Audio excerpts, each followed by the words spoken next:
I am Jason, 25, living in Chicago with a great job in finance and my own apartment. Life looks perfect now, but 3 years ago I discovered my $65,000 college fund had been emptied for my stepbrother Brendan. That betrayal by my own mother changed everything. I walked away from my family, completely built my life from scratch. Now my stepdad has abandoned them. Brendan is in jail, and Mom wants me back in her life. Before I dive into how my own mother betrayed me and what happened 3 years later, drop a comment telling me where you are watching from, and hit that like and subscribe button if you have ever had to make the difficult choice to walk away from toxic family. I grew up in a small house in suburban Portland with my mom Rachel. My dad died when I was 8 years old after a short battle with pancreatic cancer. His death devastated both of us, but especially my mom. She was only 32 when she became a widow, and suddenly had to figure out how to raise me alone while working full-time as an administrative assistant at a local insurance company. Despite our limited finances, Mom always made sure I had everything I needed. We were incredibly close those first few years after Dad died. Every night she would sit at the edge of my bed and promise me that no matter what, she would make sure I had opportunities in life. She had this ritual where she would hold my face in her hands and say, "Jason, you are going to do amazing things. I will make sure of it." One of the most important promises she made was about my education. When I was about 10, she sat me down at our kitchen table and explained that she was starting a special savings account. "This is your college fund," she told me. "Every month I am putting money in here so that when you are ready for college you will not have to worry about how to pay for it." I remember watching her every month as she would carefully calculate our budget and always without fail transfer money into that account. Sometimes it was only $50, sometimes a bit more when she got her tax return, or a small bonus at work. She would show me the growing balance and say, "See, this is your future we are building." School became my refuge and focus. I threw myself into my studies partly because I loved learning and partly because I knew how hard my mom was working to secure my future. By middle school, I was consistently at the top of my class. I joined the science club and discovered my passion for biology and chemistry. I started dreaming about becoming a doctor, maybe even a surgeon like the one who had tried to save my dad. When I was 14, our family dynamic shifted dramatically. Mom met Mark at a company event. He was a sales manager who had recently transferred to her office. Within 6 months, they were married, and our quiet little household expanded. Mark moved into our house, bringing along his 16-year-old son, Brendan. The initial adjustment was awkward but not terrible. Mark was polite enough to me, though never particularly warm. He seemed to make my mother happy, and that was enough for me at first. She smiled, laughed more, and seemed less weighed down by the responsibilities of single parenthood. I was genuinely happy that she had found someone to share her life with. Brendan, on the other hand, was more challenging from the start.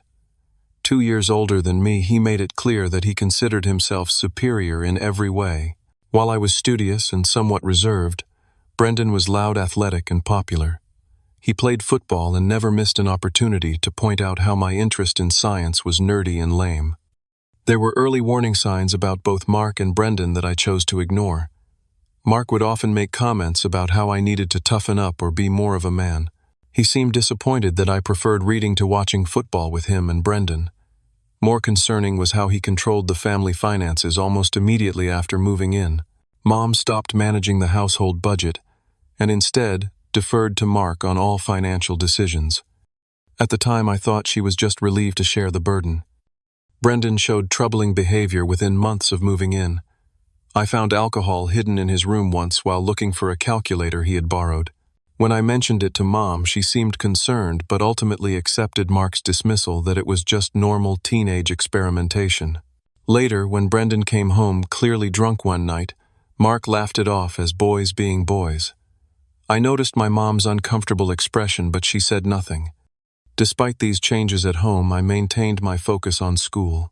I joined more advanced science classes, participated in regional competitions, and started volunteering at the local hospital to gain experience for my future medical career. My teachers often told my mom that I had real potential, and she would beam with pride.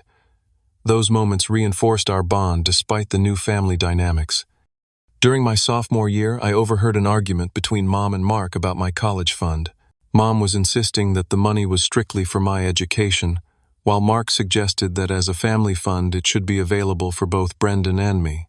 The argument ended with Mom firmly stating that the fund was non-negotiable. I felt reassured by her stance and continued to believe that my future was secure. Throughout high school, I maintained a perfect 4.0 GPA. I took every advanced placement course available and scored in the top percentiles on my SATs.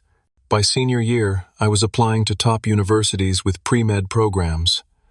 The guidance counselor told me I had a strong chance at scholarships, but probably not full rides given the competitive nature of these schools. I was not concerned because I knew I had the college fund my mother had been building since I was 10. My high school graduation was a proud day.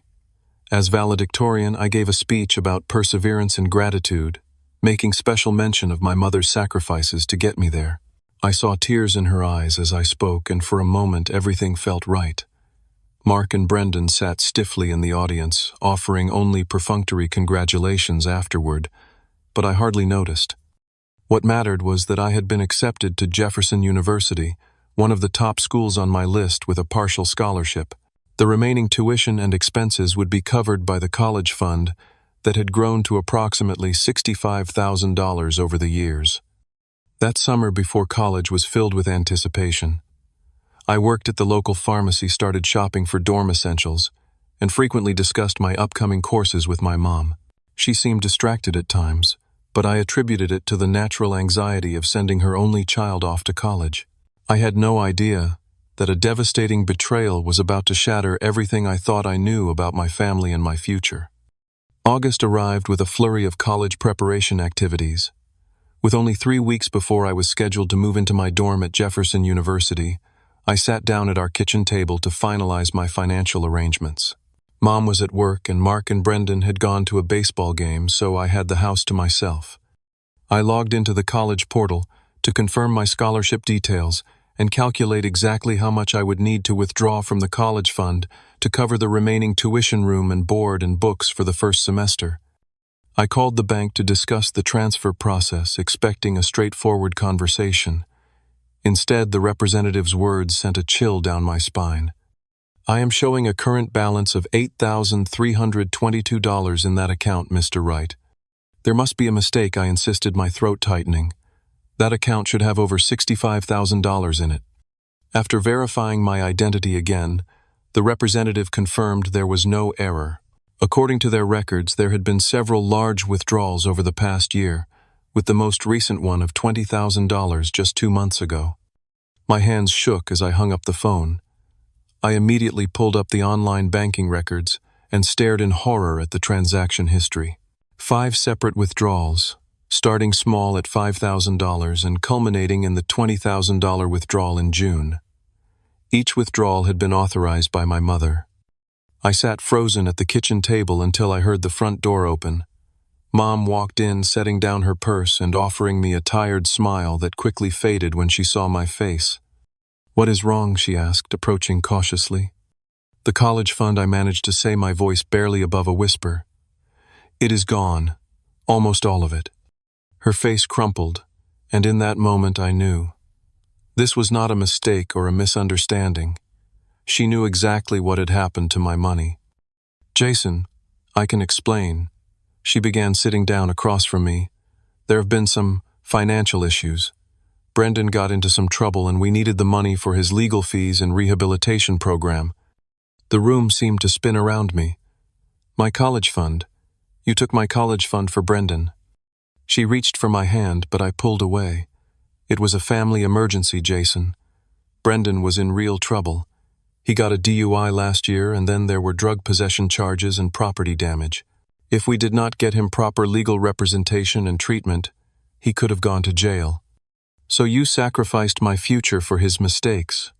I asked, my voice rising. "I am supposed to start college in 3 weeks, Mom. How am I supposed to pay for it now?"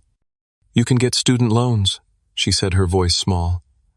"You have your scholarship, and Mark and I will help as much as we can once Brendan is back on his feet."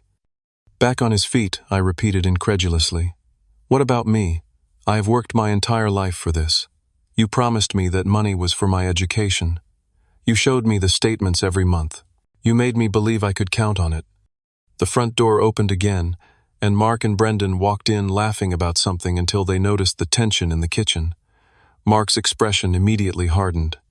"What is going on here?" he demanded. "He knows about the college fund," Mom said quietly. Mark crossed his arms. "So it was a family decision." "No, it was not," I shot back, standing up. "I was never consulted. That money was specifically saved for my education long before you were even in the picture." "Listen, kid," Mark said dismissively. "Real men pay their own way. Brendan needed that money for his treatment. It was life or death." I turned to look at Brendan, who stood leaning against the wall with no trace of remorse on his face. If anything, he looked annoyed by the confrontation. "What exactly happened?" I asked him directly. "What was so important that it cost me my entire future?" Brendan shrugged. "Had some problems. Got caught with some stuff. Wrecked my car. Needed a lawyer and rehab. Not like you need the money anyway. You are smart enough to get scholarships." The casual way he dismissed the impact on my life was stunning. I turned back to my mother, searching for any sign that she understood the magnitude of her betrayal. "How could you do this to me? After everything you promised?" "Brendan needed it more," she whispered. "He could have ended up in jail without help. And now I might not be able to go to college at all," I shouted, my composure finally breaking. "Do you understand what you have done? Jefferson costs $40,000 a year. My scholarship only covers $15,000. I was counting on that money, Mom. You knew that." "Do not be so dramatic," Mark interjected. "Take out loans like normal people, or go to community college for a while. It is not the end of the world." But it felt like the end of my world. In a single afternoon, my carefully planned future had been demolished. The person I trusted most had betrayed me in the most fundamental way possible. I spent the next week in a desperate scramble to salvage my college plans. I called Jefferson's financial aid office, explaining my situation and begging for additional assistance. They were sympathetic but limited in what they could offer last minute. I applied for emergency loans, but with no credit history and no cosigner willing to help, the options were few and expensive. The worst part was watching Brendan continue his life as if nothing had happened. He showed no signs of having benefited from the rehabilitation that had supposedly been so urgent. I caught him drinking in the backyard with friends just days after our confrontation. When I mentioned it to Mom, she sighed and said, "He is trying, Jason. Recovery is not linear." I tried to understand my mother's perspective. I really did. I knew she cared about Brendan as her stepson and wanted to help him. But the more I thought about it, the more I realized she had made a choice between his needs and mine, and she had chosen him despite the fact that his problems were self-inflicted while I had done everything right. One evening I overheard Mark and Mom arguing in their bedroom. "He will get over it," Mark said firmly. "Jason is just being entitled. Brendan could have gone to jail without our help." "We should have found another way," my mother replied, her voice thick with tears. "Jason worked so hard. He was counting on that money." "Your son needs to toughen up," Mark said dismissively. "The real world does not hand you everything on a silver platter. Besides, we are a family now. That means sharing resources where they are needed most." It became crystal clear to me then that in this new family equation, my needs would always come second to Brendan's toothing. The college fund betrayal was not a one-time emergency decision. It was a reflection of my new place in the family hierarchy. With less than 2 weeks before the start of the semester, I made the hardest decision of my life. I called Jefferson University and deferred my acceptance for a year. Then I began making plans to move out and find a way to fund my education on my own terms. The betrayal had cut too deep, and I knew I could no longer rely on the people who should have been my strongest supporters. The morning after deferring my acceptance to Jefferson, I woke up with a clarity I had not felt since discovering the empty college fund.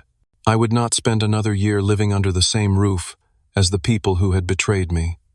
I called my best friend Luke and asked if I could crash at his place for a few days while I figured out my next steps.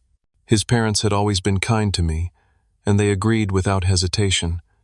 I packed 2 suitcases with my essential belongings, while Mom was at work and Mark and Brendan were out. I left a note on my bed explaining that I needed space and would be staying with friends. As I walked out the front door of the only home I had ever known, I felt both terrified and strangely liberated. That evening, my phone exploded with calls and texts from my mother.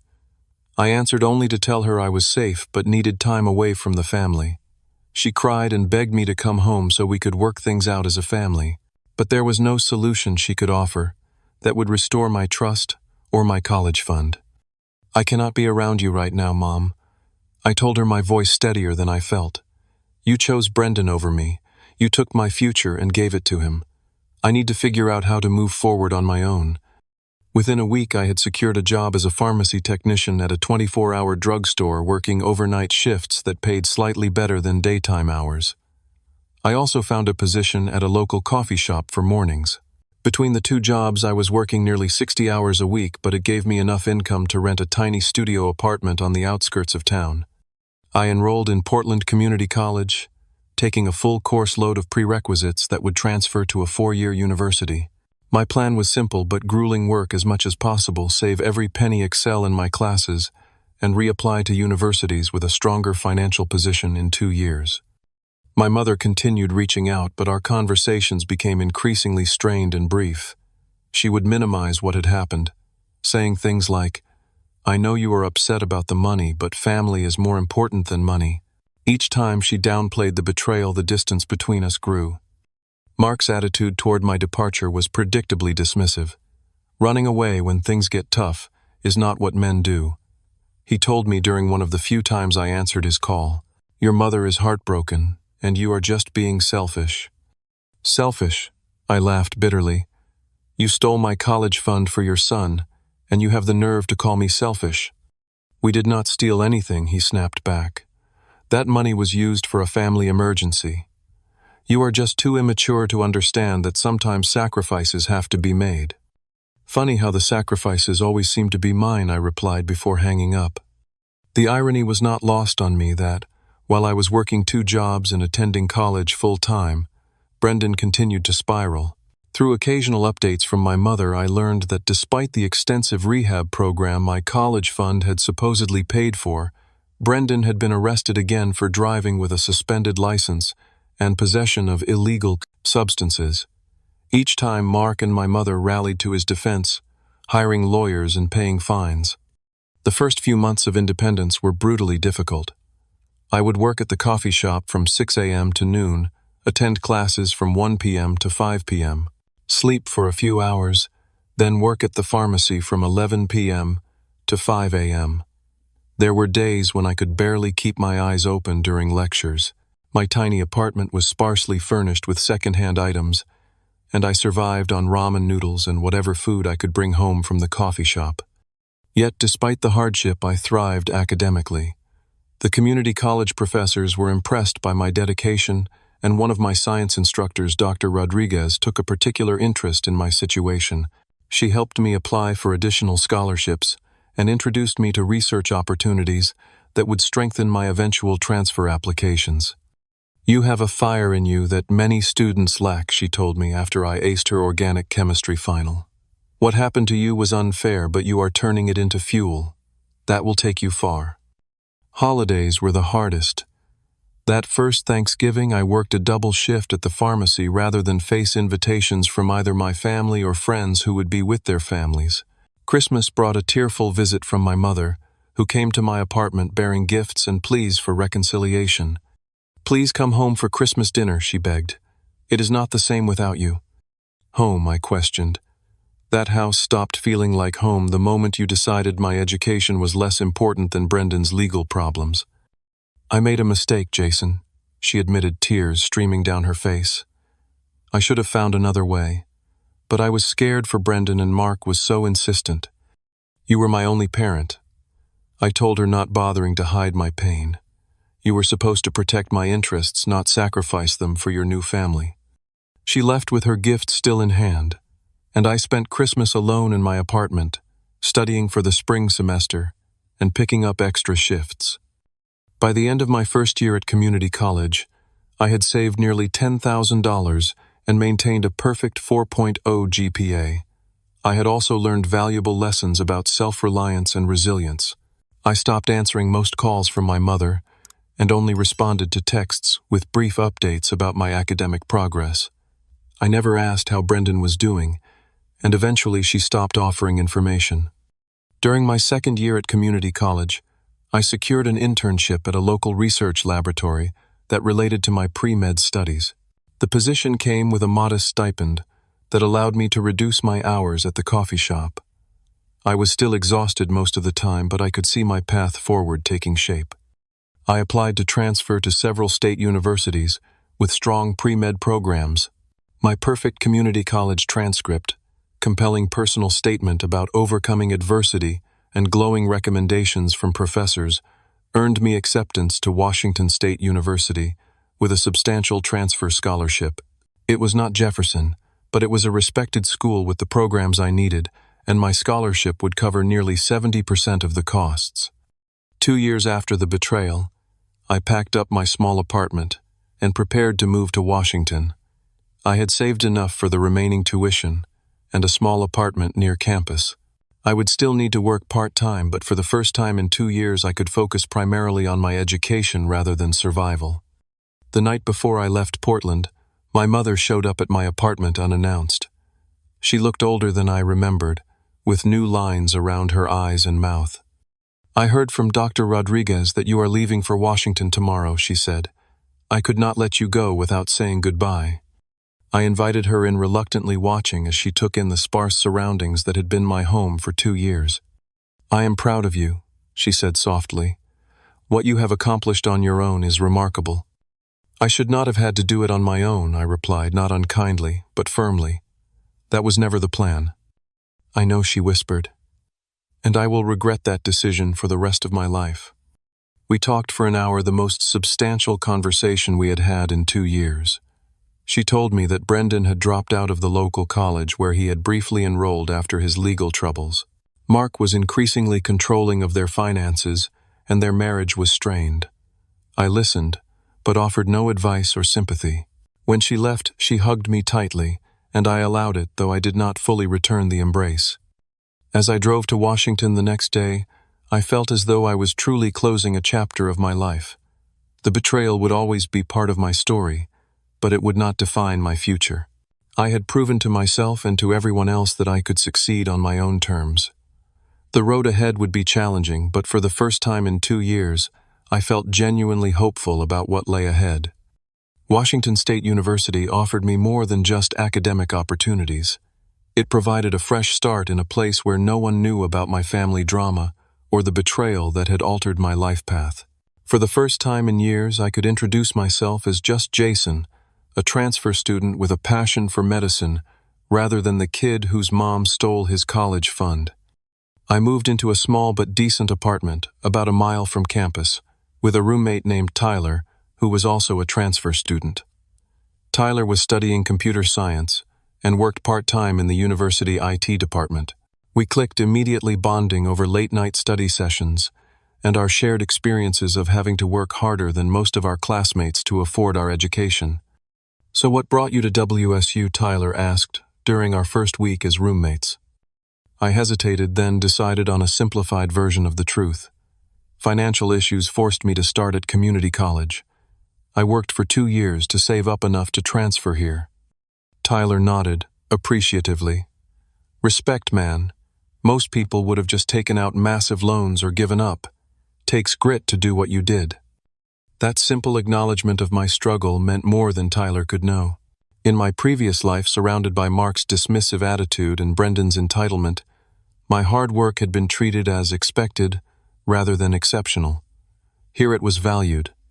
I maintained my rigorous academic schedule, but with my improved financial situation, thanks to scholarships and savings, I only needed to work 20 hours a week at a campus research lab, instead of the 60-plus hours I had been working in Portland. This gave me time to join the Pre-Med Society and volunteer at the University Medical Center, both crucial experiences for medical school applications. For the first time since the betrayal, I also had time for friendships. Besides Tyler, I grew close to several classmates in my advanced biology courses. We formed a study group that met twice weekly, pushing each other to excel and celebrating our achievements together. These people knew nothing about my past and accepted me for who I was now. The relief of that fresh start was immeasurable. Occasionally, I would receive texts from my mother. I responded politely but briefly, never sharing details about my new life or asking about hers. She sent a care package once with homemade cookies and a card telling me how proud she was of me. I thanked her but did not reciprocate by sending anything back. The wall I had built remained firmly in place. About 6 months into my time at WSU, I received a surprising call from my Aunt Lena, my mother's sister who lived in Seattle.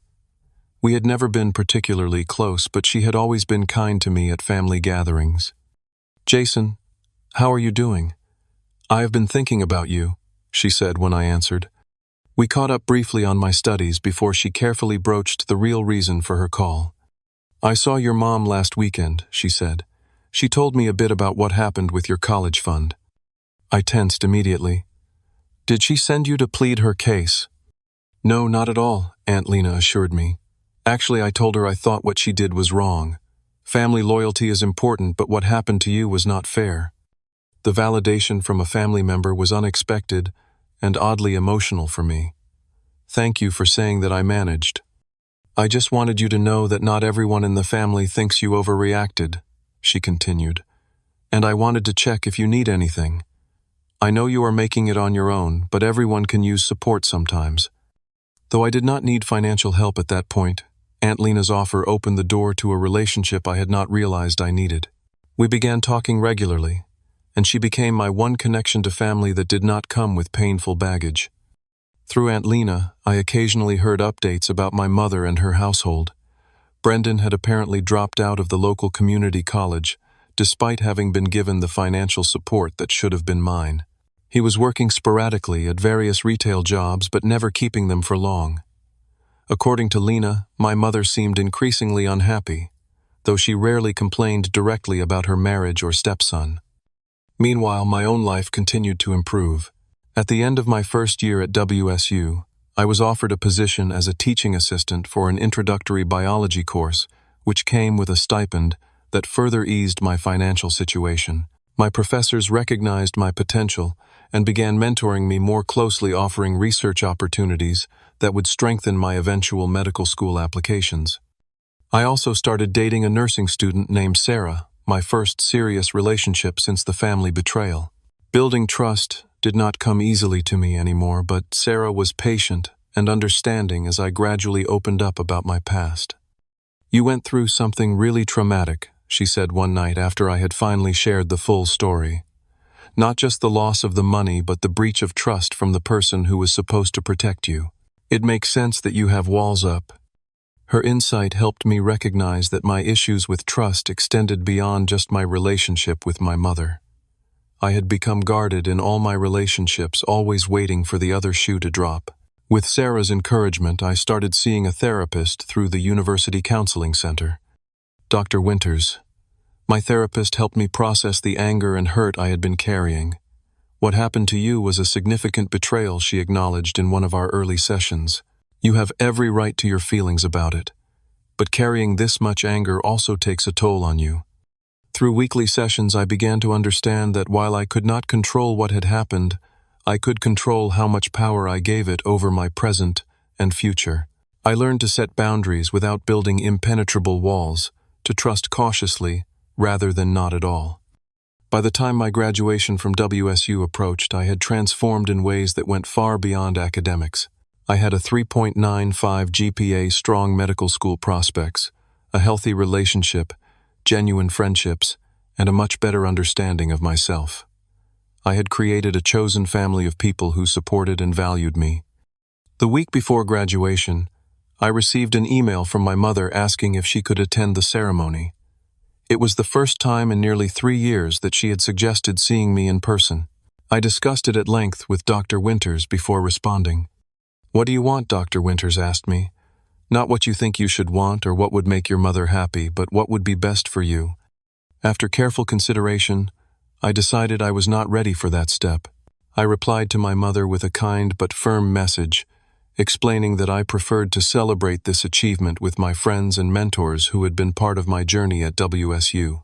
I did not mention that Aunt Lena would be attending as my family representative. The day of graduation was sunny and perfect.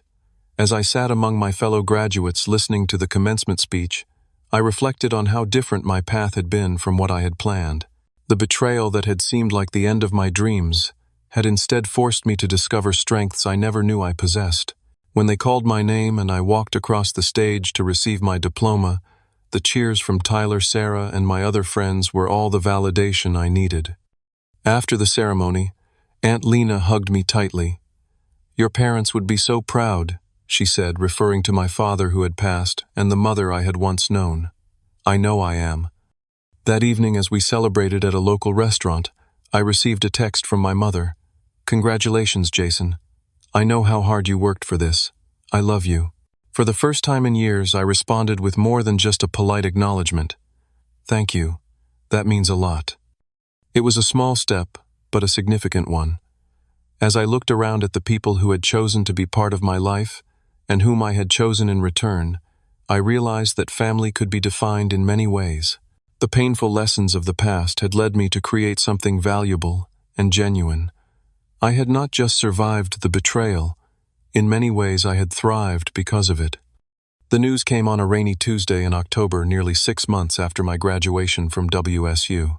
I had secured a position as a research assistant at a prestigious medical research facility in Seattle, a job that would strengthen my medical school applications while providing a stable income. I was sharing an apartment with Tyler, who had also found work in the area, and things with Sarah were serious enough that we were discussing moving in together the following year. I was in the lab running tests when my phone vibrated with a call from Aunt Lena. This was unusual. We typically scheduled our calls in advance due to our busy schedules. "Jason, do you have a minute?" Her voice sounded strained. "Of course. Is everything okay?" I stepped away from my workstation into the hallway. "It is about your mother," she said hesitantly. "There has been a situation. Mark left her about a month ago.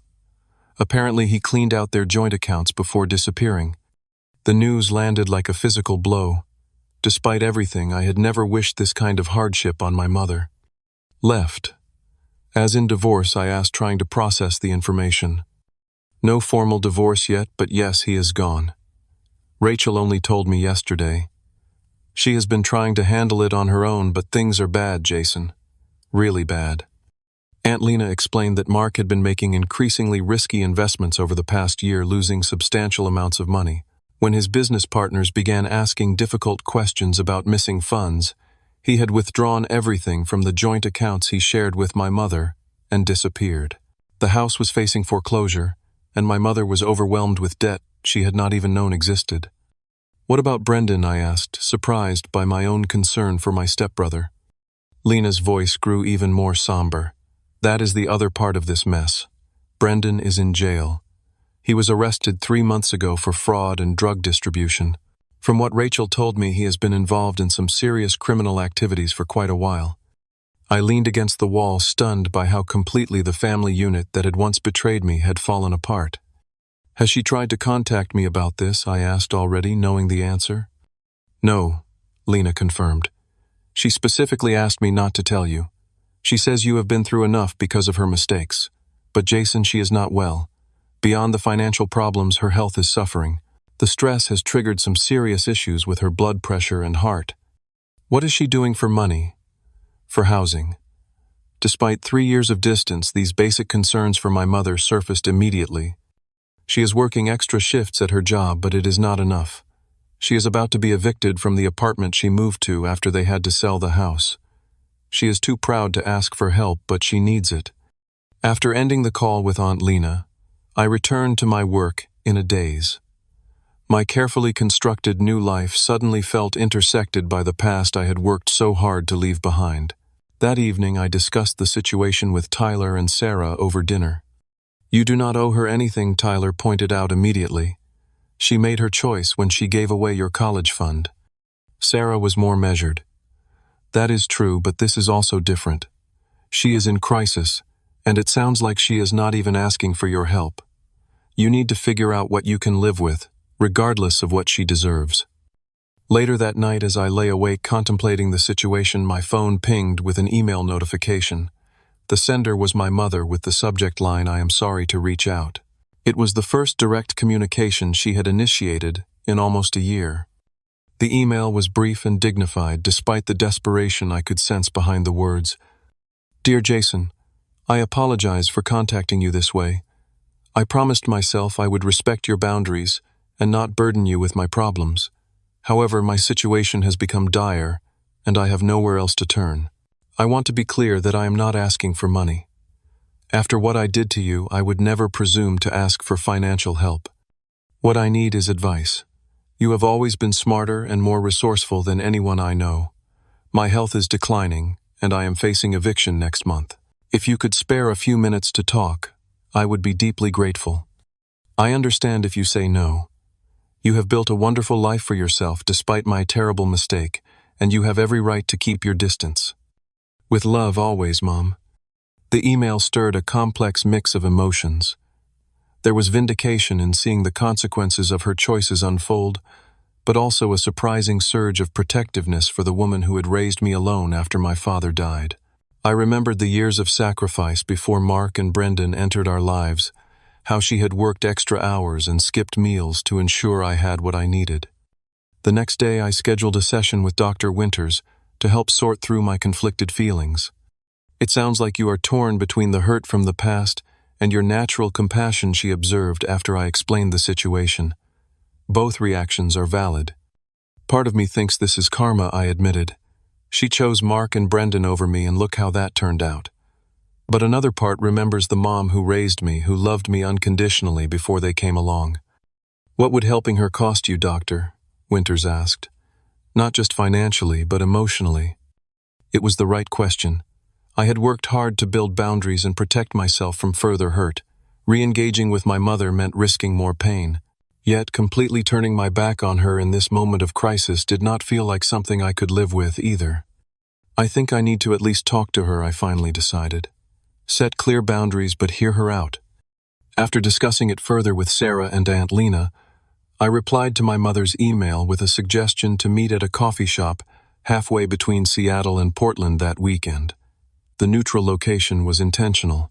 I was not ready to invite her into my home, or to step back into any space that belonged to her. In the days leading up to our meeting, memories from my childhood flooded back. I remembered my mother teaching me to ride a bike, staying up all night, when I had the flu, helping me with science fair projects. I also remembered her face when she admitted to giving away my college fund the way she had chosen to protect Brendan at my expense. Both versions of my mother were real, and I struggled to reconcile them. As I drove to the meeting point that Saturday, I reminded myself of the boundaries I had decided to maintain. I would listen, offer advice if I could, but keep emotional distance. This was not a reconciliation. It was a response to a crisis, nothing more. When I arrived at the coffee shop, I almost did not recognize the woman sitting alone by the window. My mother had aged what looked like 10 years in the 3 since I had last seen her. Her once vibrant brown hair was now streaked with gray, her face lined with stress and exhaustion. She had lost weight she could not afford to lose, and her hands trembled slightly as she raised her cup to her lips. Seeing her physical decline hit me harder than I had anticipated. Whatever anger I still harbored, this was still the woman who had once been my entire world. I took a deep breath and walked to her table, ready to face whatever came next in this complicated family story. "Jason." My mother's voice quavered as she stood to greet me. She hesitated, clearly unsure whether to attempt a hug. I made the decision for her by extending my hand for a handshake instead. The formality clearly pained her, but she accepted it with a nod. "Thank you for coming," she said as we both sat down. "I did not expect you to." I studied her more closely across the table. The physical changes were even more apparent up close. Dark circles shadowed her eyes, and her complexion had a grayish undertone that concerned me as a medical professional in training. "Aunt Lena said you are having health issues," I said, starting with the most immediate concern rather than the emotional minefield between us. She waved a dismissive hand. "High blood pressure, heart palpitations. The doctor says it is stress-related, nothing to worry about." Those are serious symptoms, I countered. Are you on medication? I have prescriptions, she admitted. But with everything else, sometimes the copays are difficult. The idea that my mother was choosing between medication and other necessities was disturbing. Whatever had happened between us, I did not want her health to suffer. Tell me what happened with Mark, I said, shifting to the central issue. The full story. She took a deep breath and began speaking in a measured tone as if she had rehearsed this explanation. Looking back, there were warning signs from the beginning. Mark always insisted on controlling our finances. He called it taking care of things, but really, he was hiding problems. About a year ago, I discovered he had taken out a second mortgage on the house without telling me. When I confronted him, he claimed it was for investments that would make us wealthy. She paused, taking a sip of her coffee, with slightly trembling hands. Then there were calls from creditors I knew nothing about, bills for credit cards I never used. When I pressed him, he would get angry, accuse me of not trusting him. Eventually, I learned he had gambling problems and failed business ventures. By then, we were drowning in debt. And he just left, I asked, still struggling to comprehend the abandonment. His business partners were threatening legal action, something about misappropriated funds. One morning I woke up and he was gone. So was every dollar in our accounts. He left a note saying he was sorry and would make it up to me someday. A bitter laugh escaped her. The bank foreclosed on the house. I had to sell most of our possessions to afford a small apartment. I processed this information feeling a complicated mix of emotions. What about Brendan? Aunt Lena mentioned he is in jail. At this, my mother's composure finally cracked. Tears welled in her eyes. Brendan has been in trouble for years, much worse than I ever told you. The rehabilitation program we sent him to. He left after 2 weeks. The legal issues continued. Drugs mostly, but then fraud. He was stealing identities, credit card numbers. He claims Mark taught him how. She wiped her eyes. He is serving a 3-year sentence. So the money from my college fund, it did not even help him, I stated flatly. No, she whispered. It did not. Nothing helped him because he did not want help, and I destroyed your trust for nothing. The raw honesty of this admission hung between us. For 3 years I had imagined confronting my mother about the betrayal, demanding explanations and apologies. Now that the moment had arrived, I found myself wanting to understand more than to accuse. Why did you do it, Mom? Really, was Mark that persuasive? She closed her eyes briefly, then met my gaze directly. I could blame Mark. He was manipulative and controlling. But the truth is, I made the choice. I convinced myself that you would be fine because you were always so capable. Brendan was troubled, and I thought if we just gave him enough support, he would turn things around. She reached for a napkin to dab at her eyes. Mark made me feel like I was failing as a mother to Brendan if I did not help him. He would say things like, a real mother would do anything for her child. And somehow I let that override my duty to you. Her voice broke. It was the worst mistake of my life, Jason. I betrayed the one person who never gave me any reason to doubt or worry. The naked truth of her admission was both painful and strangely healing. For years I had wondered if she understood the magnitude of what she had done. Now I knew she did. Brendan told me right before he was sentenced that he had pressured Mark to ask me for the money. She continued. He knew about your college fund. He said he thought it was unfair that you had money saved and he did not.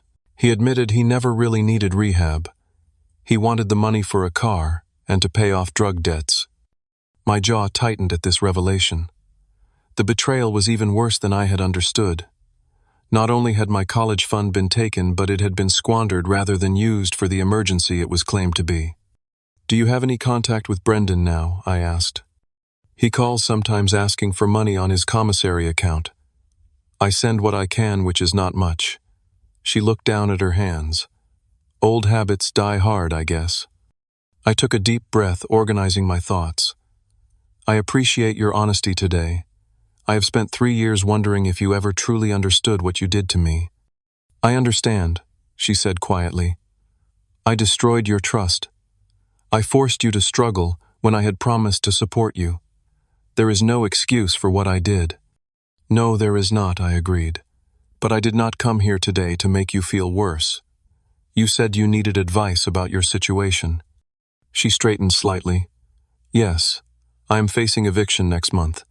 My salary covers basic expenses but not the back rent I owe. The medical bills are piling up. I have nowhere to go, Jason. Lena would take me in, but her place is too small and her husband is not comfortable with the idea. What about legal recourse against Mark? He cleaned out joint accounts. That has to be illegal. The lawyer I spoke to said I could pursue it, but finding Mark would be the first challenge, and legal fees. She shrugged helplessly. I considered the situation carefully. What would genuine amends look like to you, Mom? If you could make things right, what would that mean? The question seemed to surprise her. I cannot make it right. The money is gone. Your trust is gone. All I can do is apologize and try to rebuild whatever relationship you are willing to have with me. That is not what I asked, I pressed. If you could make amends, what would you do? She thought for a moment. I would repay every cent of your college fund. I would respect whatever boundaries you set. I would prove through actions, not just words, that I have learned from my mistakes. She looked up at me. And I would never expect forgiveness. I would simply try to earn back a place in your life, however small. Her answer told me what I needed to know. She understood the depth of her betrayal and did not expect an easy resolution. This was not a manipulative plea for help, but a genuine acknowledgement of wrongdoing and a desire to do better. I need to be very clear about something, I said firmly. I am willing to help you with your immediate crisis. I can assist with finding housing and getting your health stabilized. But this does not mean everything is fixed between us. Trust takes years to build and seconds to break. Rebuilding it, if that is even possible, will take time. I understand, she said quickly. I do not expect anything from you, Jason. The fact that you are even sitting here talking to me is more than I deserve. And I need to be clear about Brendan, I continued. I will not help him. Not now, not when he gets out of jail. My assistance extends to you only. She nodded. That is more than fair. We spent the next hour discussing practical solutions to her immediate problems. I could help with enough rent to prevent eviction and ensure her medications were filled. We could look into housing assistance programs and legal aid for dealing with the aftermath of Mark's financial abuse. Small, concrete steps that would stabilize her situation without creating dependency. As our meeting drew to a close, my mother reached across the table, stopping just short of touching my hand. Thank you for coming today. Whatever happens next, I want you to know how proud I am of the man you have become. You did that all on your own despite my failures. For the first time in our conversation, I allowed myself to acknowledge the complex emotions her words stirred in me. Not entirely on my own. Before everything went wrong, you taught me about perseverance and hard work. Those lessons stayed with me even when you did not. She smiled sadly at that, recognizing both the compliment and the criticism embedded in my statement. As we stood to leave, she asked hesitantly, would it be possible to talk again? Maybe a phone call in a few weeks. I considered the request carefully. Let us start with email. Small steps, Mom. Small steps. She nodded, accepting these terms with visible gratitude. As I watched her walk to her car, a woman diminished by her own choices and the betrayal of the man she had chosen over her son, I felt a shifting in my heart. Not forgiveness exactly, but perhaps the beginning of a path that might eventually lead there. Over the next 6 months, my relationship with my mother evolved into something I never expected. A careful, measured reconnection built on clear boundaries and honest communication. True to my word, after our coffee shop meeting, I helped her find affordable housing through a program for seniors and low-income individuals. I ensured her prescriptions were filled regularly and connected her with a community health clinic that offered care on a sliding scale. What I did not do was give her unlimited financial support or pretend that our relationship could immediately return to what it had been before the betrayal. Instead, we established a new normal. Weekly emails evolved into occasional phone calls. Eventually, I agreed to monthly dinners at a restaurant halfway between our homes. You look well, I told her during our third such dinner. It was true. With her housing stabilized and proper medication, some of the unhealthy gray pallor had left her complexion. She had gained back a few needed pounds. "I feel better," she admitted. "Having a routine again helps. And I started volunteering at the community center 2 days a week. It gives me purpose." This was one of the aspects of our new relationship that I appreciated. My mother was not seeking to be rescued or supported indefinitely. She was actively rebuilding her own life, finding ways to contribute, even as she accepted the limited help I was willing to provide. 2 months after Brendan was released from jail, he called me directly. I had not spoken to him since the day I discovered the empty college fund nearly 4 years earlier. "Jason, man, it is Brendan," he said, when I answered his voice, overly casual, as if we were old friends. "How is it going?" "What do you want, Brendan?" I asked, cutting to the chase. "Look, I know things were messed up before, but I am trying to get back on my feet now. I thought maybe you could help me out with a place to stay for a while, or a loan to get an apartment. Mom said you are doing really well." The audacity was almost impressive. "No, Brendan, I cannot help you." "Come on, man. We are family," he pressed. "No, we are not," I replied calmly. "You took my college fund and wasted it on cars and drugs. You lied about needing rehab. You are not my family." That was years ago. People change. I did my time. The entitlement in his voice confirmed that nothing had actually changed. "I wish you well, Brendan. I hope you figure things out, but it will not be with my help." I hung up and immediately called my mother to inform her of the conversation. "He called you. I am so sorry," she said, sounding genuinely distressed. "I never gave him your number." "He probably got it from your phone," I suggested. "The important thing is that we are on the same page. I cannot and will not help him." "I understand," she assured me. "I told him the same thing when he asked me about reaching out to you. He is staying with a friend right now. I made it clear that he cannot live with me." This boundary with Brendan became an unexpected point of healing between my mother and me.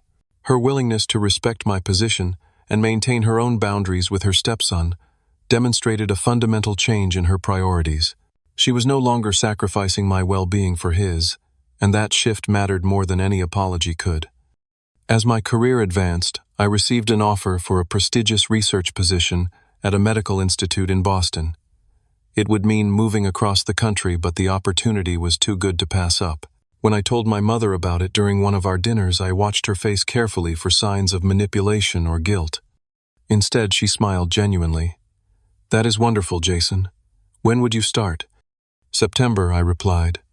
"Sarah is applying for nursing positions in the area. We are planning to move together." "I am happy for both of you," she said, and I believed her. "We can still do our emails and calls, and maybe I could visit sometime if that would be okay." The fact that she framed it as a question, rather than an assumption, told me how far we had come. "We will see," I said, not making promises. I was not sure I wanted to keep, one step at a time. 2 weeks before my move to Boston, Sarah organized a small going-away gathering with our closest friends. To my surprise, she had invited Aunt Lena, who had become an important figure in my life. What I did not expect was that my mother would arrive with her. "I hope it is okay," Aunt Lena said quietly as they entered. "Rachel wanted to wish you well, but she said she would leave if you preferred." I looked at my mother, standing uncertainly in the doorway of Tyler's apartment with a small gift bag in her hands. 4 years ago, she had betrayed my trust in the most fundamental way. 2 years ago, I would have asked her to leave. But now, after months of rebuilt boundaries and small steps toward healing, I found myself nodding. "It is fine," I told Aunt Lena. "She can stay." Later that evening, my mother handed me the gift bag. "It is not much," she said. "Just something I thought you might want to have in your new home." Inside was a framed photograph I had never seen before. It showed my father holding me as a baby with my mother beside him, all of us laughing at something outside the frame. "I found it when I was moving," she explained. "I thought you should have it. A reminder of where you came from before everything went wrong." The gift was perfect in its simplicity and meaning. Not expensive or grand, but thoughtful and connected to our shared history before the betrayal. I thanked her sincerely. As the evening wound down, my mother prepared to leave with Aunt Lena. At the door, she hesitated. I know I have said this before, but I am so proud of you, Jason. Not just your accomplishments, but the person you are. Your father would be proud, too. For the first time in 4 years, I initiated a hug. It was brief and slightly awkward, but it was genuine.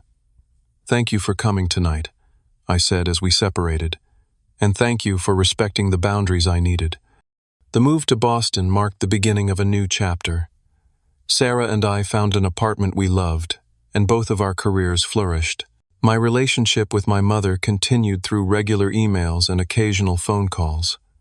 She never asked for more than I was willing to give, and slowly the sharp edges of betrayal began to dull. A year after my move, I received news that my research on cellular regeneration had been accepted for publication in a prestigious medical journal. It was a significant professional milestone, one that would help secure my eventual admission to medical school. The first person I called after Sarah was surprisingly my mother. "I always knew you would do extraordinary things," she said, her voice thick with emotion. "Even when I failed you so badly, I never doubted your brilliance." I did not call for compliments. I told her, though her words warmed something in me. I called because, despite everything, you were the one who first taught me to love science. Those elementary school science fair projects we did together. You were the one who bought me my first microscope. Her silence told me she understood the significance of what I was saying. Before Mark, before Brendan, before the betrayal, she had been a good mother. That truth existed alongside the harm she had caused. Both realities were valid. Looking back on the 4-year journey since discovering my empty college fund, I realized that the betrayal, painful as it was, taught me invaluable lessons about self-reliance, resilience, and the true meaning of family. I learned that family is not defined by blood or legal ties, but by actions, respect, and mutual support. I discovered strength I never knew I possessed and built a life that was truly my own. The relationship with my mother will never be what it once was. Trust once shattered never quite reassembles in the same pattern, but we have found a new way to connect, one built on honesty, clear boundaries, and the acknowledgement of both past harm and present growth. As for forgiveness, I have come to understand that it is not a single moment of dramatic absolution, but a gradual process of releasing anger and making space for new possibilities. I may never fully forgive the betrayal, but I have chosen not to be defined by it. In that choice lies a different kind of freedom. The most profound lesson from this journey is that sometimes walking away is not an act of cruelty, but of necessary self-preservation. Setting boundaries is not selfish, but essential. And rebuilding relationships after betrayal requires not blind trust, but clear-eyed awareness of both the past and the present. What is your experience with family betrayal? Have you ever had to cut ties with toxic family members to protect yourself? Drop a comment below sharing your story. If this resonated with you, please hit the like button and subscribe to hear more stories about overcoming family challenges. And if you know someone who might need to hear that it is okay to set boundaries with family, share this video with them. Thank you for listening to my story. And remember, the family that truly matters is often the one we choose, not just the one we are born into.